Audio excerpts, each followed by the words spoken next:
Ramzan special আজকে আমি তৈরি করব মুচমুচে ফুলকো বেগুনি। ইফতার টেবিলে বিভিন্ন ভাজাভুজির পাশাপাশি বেগুনি হচ্ছে মাস্ট ট্রাই একটি আইটেম।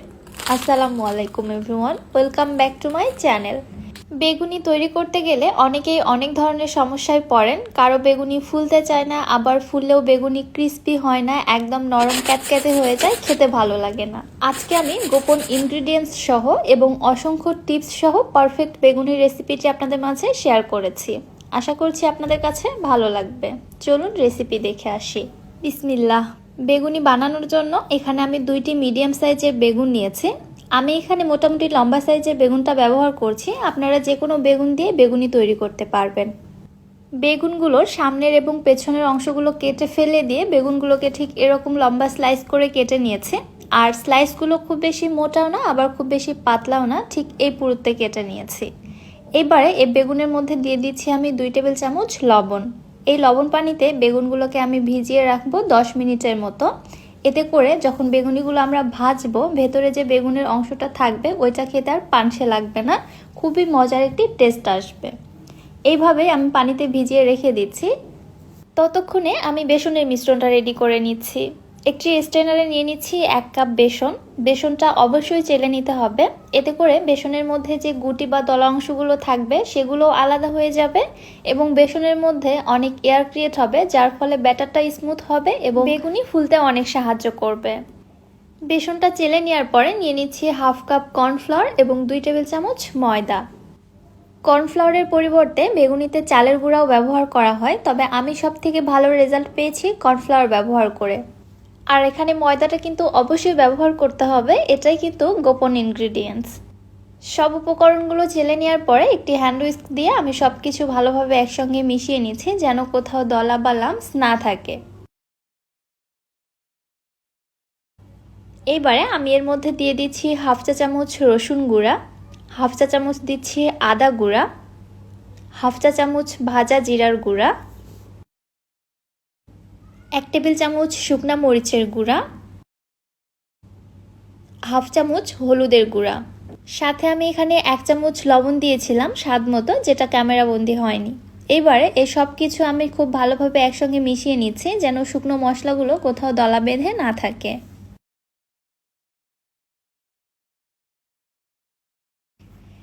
এবারে নর্মাল টেম্পারেচারে থাকা পানি দিয়ে আমি বেসনের মিশ্রণটা তৈরি করে নিচ্ছি। এই ব্যাটার তৈরির ক্ষেত্রে পানি একবারে বেশি ঢেলে দেওয়া যাবে না, তাহলে ব্যাটারটা স্মুথ হবে না। অবশ্যই অল্প অল্প করে পানি অ্যাড করে দিয়ে ফার্স্টে একটি ঘন ব্যাটার তৈরি করে নিতে হবে। এতে করে ব্যাটারের মধ্যে কোনো লাম্পস থাকবে না, ব্যাটার যেমন সফট হবে তেমনি আমাদের ফেটিয়ে নিতেও সুবিধা হবে। অল্প অল্প করে পানি অ্যাড করে দিতে দিতে ঠিক এরকম ঘনত্বের একটি ব্যাটার তৈরি করে নিয়েছি। দেখতে পাচ্ছেন ব্যাটারটা কিন্তু বেশ ঘন। ঠিক এই অবস্থায় ব্যাটারটিকে আমি ফেটিয়ে নিচ্ছি 6 থেকে 7 মিনিটের জন্য। এতে করে ব্যাটারের মধ্যে এয়ার ক্রিয়েট হবে, ফলে বেগুনি খুব ভালো ফুলবে। প্রায় 6 থেকে 7 মিনিট ফেটিয়ে নেওয়ার পরে ব্যাটারটি ঠিক এরকম পজিশনে চলে আসছে। দেখতেই পাচ্ছেন ব্যাটারের ঘনত্বটা এখনও বেশ ঘন। আমি এর মধ্যে আরও সামান্য কিছু পানি অ্যাড করে দিয়ে একদম পারফেক্ট কনসিস্টেন্সির একটা ব্যাটার তৈরি করে নিচ্ছি। অল্প অল্প করে পানি অ্যাড করে দিতে হবে, ধাপ করে পানি ঢেলে দিলে ব্যাটারটা পাতলা হয়ে গেলে বেগুনি কিন্তু ভালোভাবে তৈরি করা যাবে না।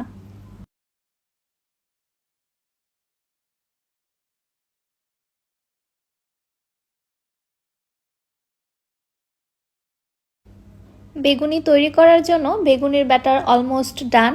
বেগুনির ব্যাটারের কনসিস্টেন্সিটা কেমন হবে আমি সেটা এবার আপনাদের একটু বুঝিয়ে দিচ্ছি। আমি আমার হাতের একটি আঙুল ব্যাটারের মধ্যে ডিপ করে নিচ্ছি।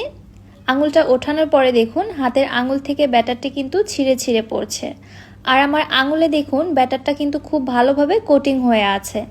ঠিক এরকম কনসিস্টেন্সির একটা ব্যাটার তৈরি করে নিতে হবে। এবার এর মধ্যে দিয়ে দিচ্ছি আমি 1 চামচ বেকিং পাউডার। বেকিং পাউডারটা আগে ব্যবহার না করে বেগুনি ভেজে নেওয়ার ঠিক আগ মুহূর্তে মিশিয়ে নিলেই খুব ভালো হয়। বেগুনি তৈরির ক্ষেত্রে আমি কখনোই বেকিং সোডা ব্যবহার করি না, আমি অল টাইম বেকিং পাউডারটাই ব্যবহার করে থাকি।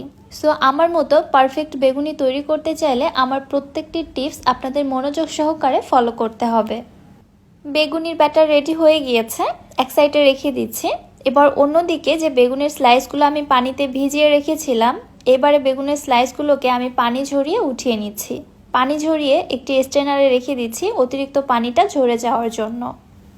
এবারে এখান থেকে একটি করে বেগুনের স্লাইস নিয়ে আমি বেসনের ব্যাটারের মধ্যে কোটিং করে নিচ্ছি। আপনারা চাইলে বেগুনের স্লাইসগুলোকে টিস্যু দিয়ে মুছেও নিতে পারেন। বেগুনের গায়ে যদি অতিরিক্ত পানি লেগে থাকে তাহলেও কিন্তু ব্যাটারটা ভালোভাবে কোটিং হতে চাইবে না, এজন্য পানিটা খুব ভালোভাবে ঝরিয়ে নেবেন। ব্যাটারের সঙ্গে কোটিং করার পরে বেগুনের স্লাইসগুলোকে আমি সঙ্গে সঙ্গে তেলের মধ্যে দিয়ে দিচ্ছি। তেলের মধ্যে দেওয়ার পরে চারো সাইড থেকে গরম তেল উঠিয়ে আমি বেগুনির উপরে দিয়ে দিচ্ছি। এতে করে বেগুনি একদম ফুলে টইটম্বুর হয়ে যাবে। একটি বেগুনি যখন এরকম ফুলে উঠবে দেন তারপরে আরেকটি বেগুনি তেলের মধ্যে ছাড়বেন। এইভাবে প্রত্যেকটি বেগুনি ভেজে নিতে হবে। আর চুলার হিট রাখতে হবে মিডিয়ামে। চুলার হিট যদি সঠিকভাবে মেইনটেইন না করা হয় সেই ক্ষেত্রেও কিন্তু বেগুনি ফুলতে চায় না।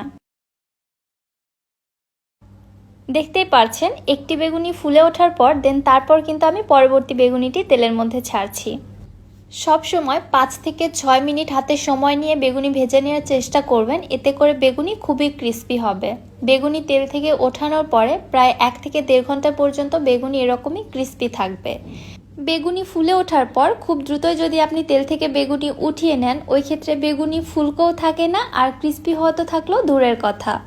এই জন্য চুলার হিট মিডিয়াম টু লো এর মাঝামাঝি রেখে বেগুনিগুলোকে সময় নিয়ে ভেজে নিতে হবে। আমি প্রায় 6 থেকে 7 মিনিট সময় নিয়ে বেগুনিগুলোকে ভেজে নিয়েছি। দেখতেই পাচ্ছেন যেমন সুন্দর কালার চলে আসছে আর বেগুনিগুলো কত বেশি ক্রিস্পি হয়েছে আপনারা তো বুঝেই গেছেন।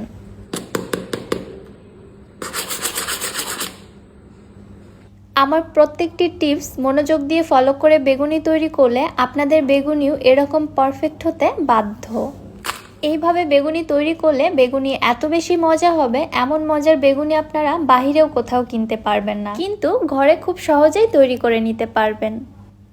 বেগুনিগুলো কত বেশি ফুলকো এবং ক্রিস্পি হয়েছে জাস্ট দেখুন। ভিডিও করতে করতে বেগুনিগুলো কিন্তু টোটালি ঠান্ডা হয়ে গিয়েছে, তারপরেও দেখুন বেগুনিগুলো কত বেশি ক্রিস্পি। আশা করছি রেসিপিটি আপনাদের কাছে ভালো লেগেছে। রেসিপি ভালো লাগলে যারা আমার ইউটিউব চ্যানেল থেকে ভিডিও দেখছেন চ্যানেলটি সাবস্ক্রাইব করে দিবেন, আর যারা ফেসবুক পেজ থেকে দেখছেন পেজটিতে লাইক অথবা ফলো দিয়ে দিবেন। আজকের মতো বিদায় নিচ্ছি। আল্লাহ হাফেজ।